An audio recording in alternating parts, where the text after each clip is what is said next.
सोबत घेतली आणि म्हटलं आता तरी बास करतील. त्यांच्या अर्थमंत्री निर्मला सीतारामन म्हणाल्या आमचे दरवाजे कायम उघडे आहेत. अहो त्याच्यातून भ्रष्टाचारी आत येत आहेत, नाही दरवाजे उघडेच आहेत. अहो बलात्कारी आत येत आहेत, नाही दरवाजे उघडेच आहेत. अहो सगळेच काम घेत आहे. वन नेशन वन टॅक्स या धोरणासारखं त्यांना वन नेशन वन पार्टी बनायचं आहे. या देशात त्यांना दुसरी पार्टीच नको आहे. एक देश एक पक्ष ही भूमिका आहे आणि ही हुकुमशाहीची सुरुवात आहे. हे पहिलं लक्षात घ्या. One nation one party, one nation one leader आणि वन नेशन नो इलेक्शन ही पुढचे टप्पे आहेत त्यांचे. नाहीतर सुरतला काय झालं? भाजपचा उमेदवार बिनविरोध निवडून आला. काँग्रेसच्या उमेदवाराचा अर्जच बाद झाला. तो काँग्रेसचा उमेदवार म्हणे बेपत्ता आहे.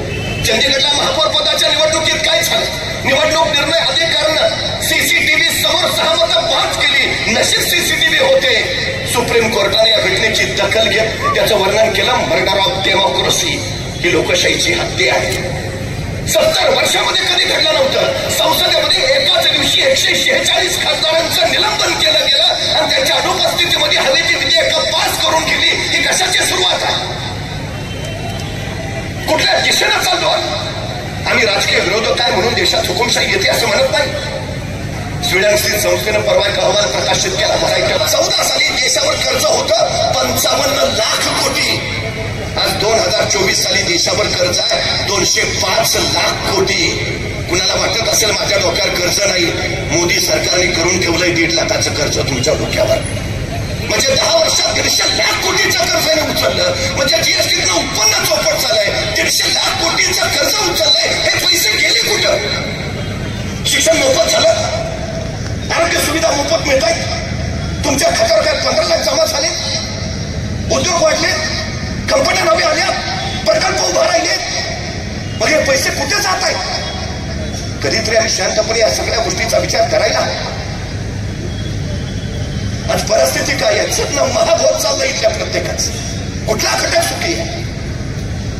परवा एका चौकात एक तरुण उभा राहून मोठमोठ्यानं बोलत होता, हे सरकार बिनकामाचं, हे सरकारनं महागाई वाढवली, हे सरकारनं बेरोजगारी वाढवली, हे सरकार उपयोगाचं नाही. मागच्या त्याच्यावरती गर्दी जमा झाली. तोपर्यंत पोलीस आले. पोलिसांनी त्या तरुणाला उचललं आणि पोलीस स्टेशनला नेलं. पोलीस स्टेशनला नेल्यावर त्या तरुणानं विचारलं मला इथं का धरून आणलंय? तसं ते इन्स्पेक्टर म्हटले तू सरकारच्या विरोधात बोलत होतास म्हणून तुला धरून आणलंय. तसं तरुण म्हणला अहो मी आपल्या सरकारच्या नाही. बाकीचे ते इन्स्पेक्टर म्हटले तू काय आम्हाला वेळा समजतो का? आम्हाला माहित नाही का कुठलं सरकार बिनकामाचं आहे ते? आम्हाला माहित नाही का कुठलं सरकार उपयोगाचं नाही ते? आम्हाला माहित नाही का कुठल्या सरकारनं बेरोजगारी वाढवली ते? परवा 2ऱ्या टप्प्याचं मतदान झालं. नांदेडच्या बिलोलीच्या रामतीर्थ मतदान केंद्रावर एक तरुण मतदान करायला गेला आणि मतदान करायला गेल्यावर सोबत आलेल्या कुऱ्हाडीनं त्याने ईव्हीएम मशीनच फोडून टाकलं. पोलिसांनी पकडलं. का केलंच असं? मला मी MA झालं, मला नोकरी नाही आणि मला रोजगार न मिळण्यापाठीमागं हे सरकार आहे म्हणून मी फोडलं. इतका विद्वे इतका समजा पाय तरुणांमध्ये. किलो रेशनचं धान्य शिजवायला 1150 रुपयाचा सिलेंडर घ्यायचा. हे तुमचं सांगा. यांच्या वचन जाहीरनाम्यात काय लिहिलं? यांनी 25 कोटी लोकांना गरिबीतून बाहेर काढलं. अरे 25 कोटी लोकांना गरिबीतून जर तुम्ही बाहेर काढलं असेल तर मग 80 कोटी लोकांना रेशनचं धान्य पुरवता कसे? आणि 80 कोटी लोक अजूनही या देशातले रेशनच्या धान्यावर जगतात. ही अत्यंत लाजिरवाणी असणारी बाब. तुम्ही अभिमानाने जाहिराती करून मिळवता आम्ही 80 कोटी लोकांना रेशनचं धान्य पुरवतो. राष्ट्रीय कुटुंब आरोग्य संस्थेनं परवा त्यांचा अहवाल प्रकाशित केला आणि त्यात ते असं लिहितात की भारतामध्ये 19% मुलं शून्य अन्न मिळणारी आहेत. म्हणजे 19% म्हणजे 60 लाख मुलांना देशातल्या अन्नच मिळत नाही. आणि हे सांगतात 80 कोटी लोकांना मी रेशनचं धान्य देतो. होता 66 रुपये आणि आज जागतिक आणखी कमी असताना भारतामध्ये पेट्रोल मात्र झालंय 110 रुपये, डिझेल 56 रुपये होतं, त्या 96 रुपये, 35 रुपये लिटर दरानं पेट्रोल देऊ अशी गॅरंटी तुम्ही दिली होती. आज त्याच पेट्रोल पंपावर तुमचे बॅनर झळकतायत, उज्ज्वला गॅस योजना. परवा आमच्या शेजारच्या काकू आल्या, म्हटल्या पूर्वी माझे पाय खूप दुखायचे, मला उठता बसताना प्रचंड त्रास व्हायचा, माझ्या गुडघ्यातून भयानक वेदना निघायच्या. नंतर मला उज्ज्वला गॅस योजनेबद्दल कळालं, मग मी त्या योजनेतनं गॅस सिलेंडर घरी आणलं. आता मी सिलेंडरवर बसून चुलीवर स्वयंपाक करते. इंडिया महाविकास आघाडीच्या माध्यमातून या ठिकाणी या लोकसभेच्या निवडणुकीमध्ये या ठिकाणी सर्व कार्यकर्ते आणि सर्व काँग्रेस, राष्ट्रवादी, RPI, त्याचबरोबर संभाजी ब्रिगेड, आप पार्टी अशा सर्व महाविकास आघाडीच्या माध्यमातून या ठिकाणी मिटिंगा होत आहेत. आणि दिवस रात्र मला वाटतं हे सर्व कार्यकर्ते, नेते मंडळी काम करत आहेत. आणि आता हा जो टप्पा चालू आहे, हा दुसऱ्या टप्प्यामध्ये येत्या काही दिवसामध्ये पूर्ण होईल आणि तिसऱ्या टप्प्यामध्ये परत एकदा हे सुरू होईल. आणि पक्षप्रमुख उद्धव ठाकरेंची सुद्धा ठाण्याला जाहीर सभा इकडे होणार आहे. उद्या आम आदमी पार्टीचे संजय सिंग या ठिकाणी ठाण्यामध्ये येत आहेत. अशा पद्धतीने सर्व पक्षाचे नेते आहेत, आदरणीय शरदचंद्रजी पवार साहेब असतील, काँग्रेसचे नेते असतील, असे सर्व नेते मंडळी याला उपस्थित राहणार आहेत.